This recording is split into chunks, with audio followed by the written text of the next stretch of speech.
And welcome to On Good Faith, a program sponsored by the Cape Cod Council of Churches. I am Jonathan Onquist, the pastor of First Lutheran Church in West Barnstable, one of the Council's member church bodies, and it is and has been my pleasure to serve as host for On Good Faith. On our program, we try to bring to you persons, activities, events that affect us as we live out our lives here on wonderful Cape Cod. And it is a very positive experience for me today to introduce our guest, who is the program director of a group that is going to be starting in May. It'll open up its doors, and it is the Cape Cod Family Research Center. And our guest is Paul Melville, who is the program director for it. And he has quite a story to tell us about the work that will be provided by this center and the efforts that have been behind the development of this center and the need for such a place on Cape Cod, a place where families can be protected, understand about the realities of the challenges that face us just in life in general, and especially here on Cape Cod. And both men and women, mothers and fathers, need the support of family and faith. Paul, welcome, and tell us about yourself. All right. Thank you, Jonathan. It's quite an intro. So I'm very excited, along with Family Continuity, to be opening, as you said, the Cape Cod Family Resource Center. We're going to be in downtown Hyannis, right on Bassett Lane between Main Street and North Street. And we're going to be serving any and all comers. The services we offer, which we'll get into, are at no cost to families. It doesn't matter what insurance you have. There's no sliding scale. There's no qualification. There's no, well, we have to make less than X amount. It doesn't matter. If you're a family and you're willing to accept help, we're happy to help. Anyone can come to your door then? Absolutely. Anyone can call. Anyone can come in. And we're the only family resource center that will be on Cape Cod. And so part of me feels like, well, we want to serve all of Cape Cod. Yeah. We know the reality is you can only serve, Woods Hole and Provincetown and outlying areas so well from Hyannis. But for families that it's reasonable to come to us, we absolutely will serve them. And we'll go to families as practical. And serve them. Give me a scenario of how a family could come to you for what reason, or what would inspire a family to knock at your door? Sure. I think the reasons are so vast that it's, let me tell you what my staff is going to look like. So I have 2 family support workers. I have a school liaison. These are all full-time positions. I have a licensed clinician. And so family might be trying to access a Mass Health for insurance purposes and be bogged down in how does it work? Could somebody help me navigate this? Or they might be looking for housing and they're not sure who to call. They might have a child who's having some challenges at school and they need help navigating that the communication with the school. And I've got a school liaison who can help them know what their rights are, help them learn to advocate for themselves, really act as a bridge so that the school might see the family's perspective a little better and the family might see the school's perspective a little better. That sounds like quite a challenging place to be in the midst of families, if families come to you struggling for finances. And does that play into this story too? Sure, and it's important to know that we're not, one thing we're not going to be doing is handing out money at the back door. But we can connect families with the resource providers on the Cape that can best help them. So whether they're looking for some emergency infusion of cash because they, some sudden thing has happened and they need it, and there really are providers on the Cape that can help in those cases, and or they're looking for, they want to avoid becoming homeless, or they want to they need to find a pediatrician that takes their insurance. they're looking for a class to learn, to connect with other parents. You name it. We are in a resource-rich part of the world. There's lots for families in Massachusetts. There's lots for families here on Cape Cod. But not everybody knows about all that's available, and that's where we come in, as we connect And you them. can direct people where they need to be looking, because I think one of the challenges I have felt as a parish pastor when people come with problems,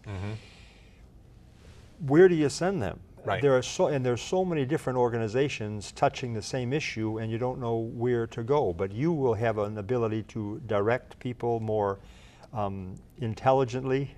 Yeah, knowledgeably at least. Knowledgeably. Right. So sure, you send them to me, and Okay. and either myself personally or my staff can connect them, and it may be something that we can do for them. Family Continuity has almost a 30-year history of serving families, and so it may be that in the Family Resource Center we can connect them. I have a licensed clinician who can do a family assessment, who can do an individual assessment with the youth and make a recommendation or a referral out. We're going to be offering programs. We'll have support groups for grandparents raising grandchildren, support groups for dads, support groups for single parents. We'll have ongoing parent education classes if they want to do a 12-week parenting journey program or family nurturing program where they'll connect with other families, they'll learn some skills, they'll get in touch maybe with how they were parented and make some choices about how is that history affecting the parent that they are versus the parent they want to be. Paul, all those, it's breathtaking, all the things you're mentioning there. And how can you touch all those bases? You've got a staff of 5? I have a staff of 5.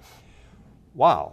Yes. And you've got the Cape to handle. And the number of families on the Cape and families that could be in need is quite significant. Sure. And we don't do it alone. You know, as I say, we have the full backing of Family Continuity with their whole history and Define family continuity, please. So Family Continuity is a private, nonprofit mental health and social services agency.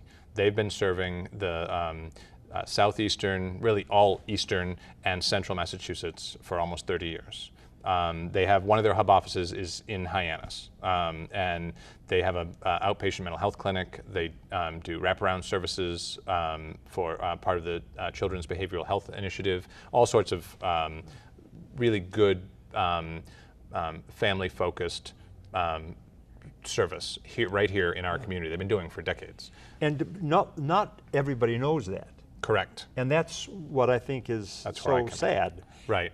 Because there's so much need, and there are answers to some of that need right here that people just don't know. Sure. And it's not just Family Continuity. There are lots of great programs all over this peninsula that serve families. And as you say, people don't know about them. I come to this, so this new Cape Cod Family Resource Center is just opening, but I've been doing this work for almost a decade. I've been at a place called the Cape Cod Neighborhood Support Coalition, and their mission is really connecting all these service providers to each other and connecting families to the resources that they need. Was one of the focuses of that group like violence prevention? Sure, absolutely. Meaning like family in-house violence? Yeah, all sorts. We are ultimately both of these centers, the Cape Cod Neighborhood Support Coalition that I've left but will continue to do great work in the community, and the new Cape Cod Family Resource Center, which I'm really excited to be bringing to this community. Have at the core of our mission, we're preventing child abuse and neglect, but we're doing it in a positive, strength-based way. We're looking at we're not responding to problems. We are building up families and supporting families early on in the process. In many cases, before they know there's a problem. And that's so important. I mean, are there trainings for educational moments for, let's say, fathers to know how to father? I mean, and single fathers. Absolutely. You've got classes for such. I'm leaving here today and going to facilitate a group of single fathers of preschoolers. and connecting them with each other. They're talking about their challenges. They're talking about the strengths that they bring as fathers that nobody else is asking them about. Yeah. And they're throwing out there to the group, well, this is what I've got coming up. I'm not sure what to do. And then, as a facilitator, the best thing for me is to sort of sit back and let one of the other dads say, oh, well, this is what I might try, or this is what I did. But it's with my guidance. Well, Paul, with your background, what is your background that got you into this kind of a focus, a social service focus here? So with families? originally, I had the privilege, Jonathan, 12 years ago, to become a full-time stay-at-home dad. Full-time stay-at-home dad. Yes. Yep. When my first child, my son Andrew, was 5 months old, his mom went back to school teaching full-time, and we made the decision to have me put my career on hold and stay home full-time. And believe me, it was an experience. Wow. And I benefited during that time significantly from resources, and you can only sit on the living room floor and look at your 5-month-old for so long. Those are long days if you just do that. And so we put library story times and parent-child play and learn groups, and looking for those kinds of opportunities in the community. And so 2.5 years later, when my life circumstances said, it's time to go back to work, I didn't want to go back to a job that I really had to be married to. I wanted to go into work that respected the family man that I had now become, and also I wanted to help other families. I benefited so much from this, knowing that all these things are out there in the community. I wanted to bring that word to others. And then knowing, I think the challenge of being a stay-at-home dad is kind of some of the macho guy things, look at a stay-at-home dad and things, well, this guy's just shirking his responsibility. But I think you must have learned how challenging it is to be home with a child for 24 hours a day. Sure, absolutely. It's not easy. It's not easy at all, no. And I have every respect for moms and dads who are doing it and have been doing it. Yeah. And also the issue, I think there was significant, I've realized on the Cape, grandparents. Huge issue. Grandparents taking care of grandchildren. Big issue. Yeah. There are some grandparents raising grandchildren support groups on the Cape. There's a long time running group in Buzzards Bay. There's been a group for quite a while now. The Cape Cod Neighborhood Support Coalition supports a group in Hyannis. There's a group out in Harwich. Sue Landers does a group in Harwich for grandparents raising grandchildren. Yeah. And we're starting a new group in Falmouth, in conjunction with Falmouth Human Services. And it really is important stuff. And it's going to be one of the many focuses of this Cape Cod Resource Center. Paul, are you hands-on there too at all? I'm not trying to challenge you to be hands-on, but I mean, you can't do all that. You can oversee it. Sure. But I mean, I think to me, it'd be exciting being a grandparent, not expecting to be one in charge of my grandchildren for growing them all the way up. Right. But the experience of learning what you would teach a grandparent about taking care of his or her grandchildren. Do you participate in that at all? Minimally. The groups where I participate most actively are the ones where I can relate most directly to the experience of the participants. So I have some experience having been a single parent. So I facilitate a single parent support group. I certainly have ongoing experience as a dad, and so I facilitate groups that are support groups for dads. Yeah. I have, even though my oldest child, as I said, is 12, I have taught classes for parents of teens, but ideally, I'd much rather bring in a parent of teen with that experience. And likewise, many of the grandparents raising grandchildren groups are facilitated by or run by grandparents who are or have raised grandchildren. I don't think they have to be, but I think it makes for a much easier, smoother connection to your audience when you have that firsthand experience. relatability. Yeah. You've been doing it yourself, and now Sure. you're going to tell everyone what it is like to do such a thing. Yes, I haven't just read about it and now I come, but I think you have to have the skills and the availability also. You know, I work, for instance, a lot of the dad work I do. Dad work meaning what? Programs and classes with and for fathers. Okay. I do some of it on my own, but I do a lot of it with Cindy Horgan at the Cape Cod Children's Place. She's been doing this for a long time. She's never been a dad. But she owns that. She comes right up front and says, you know what, she had a great dad, she's married to a great dad, and so if you don't have to have the experience to do it well, I guess is my point.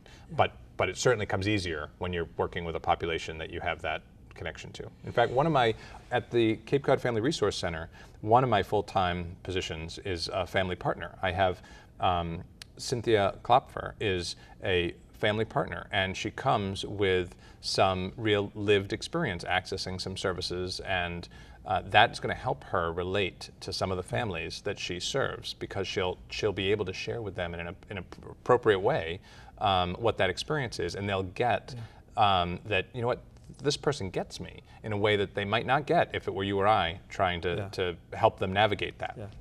Yeah.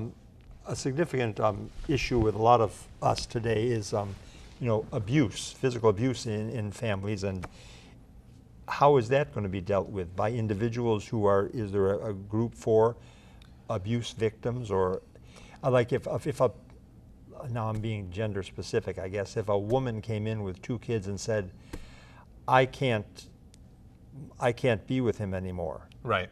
So there are agencies on the Cape that do this very well. Yeah. Independence House, for one, right in Hyannis, has been doing this for many, many years. I'd be guessing a little bit, maybe 40 years, a long time. They're helping with this is their expertise. So my staff is all mandated reporters. They are able to appropriately support and refer families, but the specifics you're talking about are outside of my expertise. Are you going to be compiling? You'll be compiling data for any people that you've functioned with, you've worked with.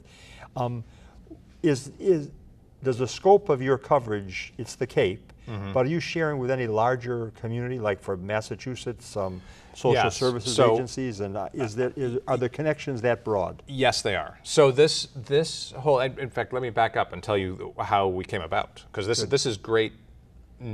It's great that we have this new center coming to Cape Cod. And it's going to be at 29 Bassett Lane. Correct, which is it's between Main Street and North Street. Okay. It's right downtown, a stumbling distance from dozens of great eateries, and also the many of the other social service agencies. Social Security is right there. Department of Children and Families is right there. The Department of Transitional Assistance is right there. Cape Cod Child Development is right there, and all of Family Continuity's programs and mental health clinic, et cetera, is all going to move to that same location this summer. So it's really going to be perfect. Absolutely, it's going to be. It is the social services hub for wonderful. Certainly for Hyannis, for the Mid Cape area. I want to say for the Cape. For the Cape. But people in Orleans and Woods Hole won't appreciate that. No, that's understandable. So I think it's important that we know that that's the case, and we're going to do what we can to reach out to those communities. Yeah. It's also important to know that we are going to serve absolutely anyone who will come to us. If you call us on the phone, we can help you on the phone. If you come to us from wherever, even come from the other side of the bridge, we will be happy to spend time with you and help you. And not right away saying, please give me so many dollars. No, right, absolutely not. There's no, I don't care what insurance the family has. I don't care how much money they make or don't make. I really don't. None of that informs how we're going to serve them. In fact, the Family Resource Center specifically isn't, there's no model for charging. We're not going to, there is nothing for them to pay us for. We might refer them to, we might want to know about insurance because we're going to refer them to another provider that Does. that does charge, but the Family Resource Center, including even if it's an assessment by our licensed clinician, no cost, no insurance.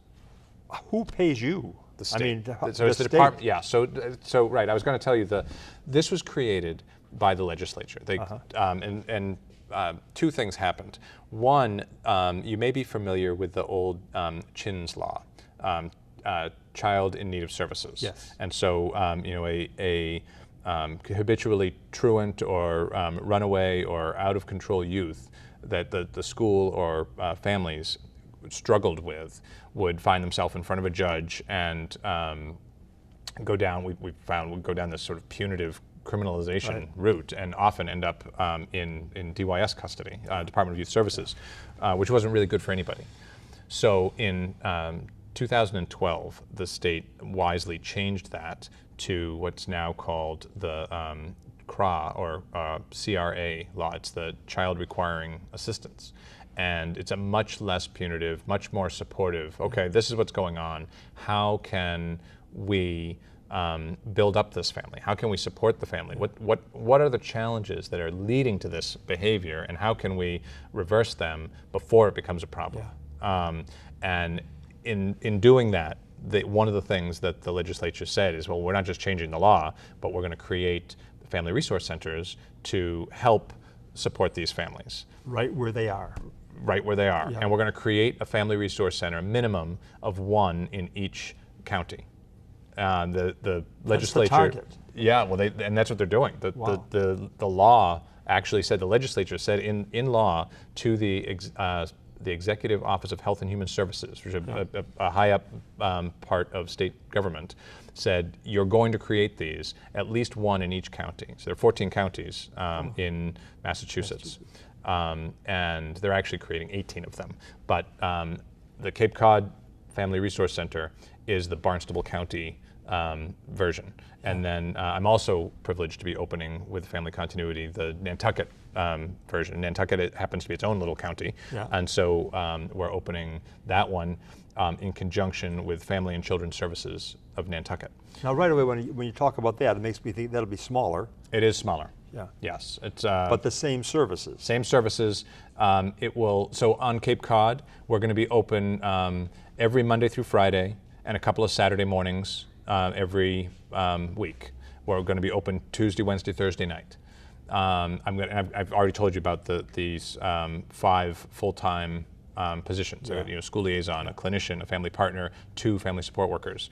On Nantucket, they'll be open Monday through Friday, maybe 1 Saturday a month, maybe 1 evening a week. I'll have fewer staff, but it'll be a full-time center, and it will do all the same things, just in a smaller, more affordable way. Could I ask, school liaison? Yes. What is a school liaison's task? They're going to, so they're building relationships with the schools, and they are helping families know their rights, navigate the school system. They could be at IEP meetings, individualized educational plan meetings. They could be, they're really going to be making, I think, advocates, self-advocates of the families. So a parent, if I'm a parent and my child has some particular needs in school, that it's in the child's best interest that I learn to advocate for that child. And so my school liaison is going to, through relationships with the school and with families, is going to help empower those parents to do that for their children. What kind of training does one need to be a part of your staff? I mean, there's a lot of work that is entailed by all the things you've been talking about. Sure, and it varies. So I'm trying to hire people that already have some real lived experience. Either in the case of the family partner, I want somebody who is really doing, has lived some of this work as a parent. In the case of the school liaison, I want somebody who has some real experience either working in the school system or who has been interfacing with the school system in this way. My clinician is going to have 5 years of licensed therapeutic experience assessing and treating families and individuals. So I'm not just hiring anybody off the street Yeah. or getting really trained people, but I'm also, family continuity is, and my Cape Cod Family Resource Center are really dedicated to absolutely good and appropriate and ongoing training of staff. And also so you can take care of the child when the child needs to be cared for before the child has been Traumatized. Right, or arrested. absolutely. And Yes. I think there's an agency that we have here in the Cape, Cape Cod Justice for Youth, which is working Yes. to try to settle the legal system so that it doesn't persecute a child for something that was done, yes, but don't brand them for life. I mean, there's a need for restorative justice in Absolutely. some cases. And I think it all kinds of, it's very exciting talking to you, Paul, about this. It's really kind of a thrill being in kind of social services as a parish pastor, being aware of people and family needs. Yep. To know there was such a, the Cape Cod Family Resource Center right downtown in Hyannis is someplace that I can direct people, and anyone could direct Absolutely. people to a place that can help and has a lot of people that are educated and also experienced, as you have in your life experience. Sure. Through the being a stay-at-home dad. What an education. Yeah. Oh, unbelievable. Yeah, you can't pay for that. And we should really be the first call of families who are stuck and looking for Answers. something. There's answers, right? There's a stigma that comes sometimes with parent education or parent support. They think, oh, that must be for people who are screwing it up, Yeah. and it's not. If you're a parent, Yep. we can help you. I think you said a beautiful thing there. People look at them and think, well, that means they're screwing up if they're Yeah. looking for help. No, they're looking for help because they're not screwing Right. up. You know, that's right. I see it as a sign of strength. Yep. Asking for and accepting help is a sign of strength. Paul, thank you very much for this experience here on Good Faith. And we want to emphasize the Cape Cod Family Resource Center and 29 Bassett Lane, downtown Hyannis, a place that we can look to for help and assistance as we raise our families. And here on Cape Cod, we always can look for places where the family can get together with a community that cares. Who is that said, you know, you need a community? I think it does take a community, and we have a beautiful one here on the Cape. And thank you to Paul and the work of Cape Cod Family Resource Center. We hope and pray that it will be successful and powerful in its work here for all of us on Cape Cod. It's been good to see you today, and hope to see you again for On Good Faith. Peace to you.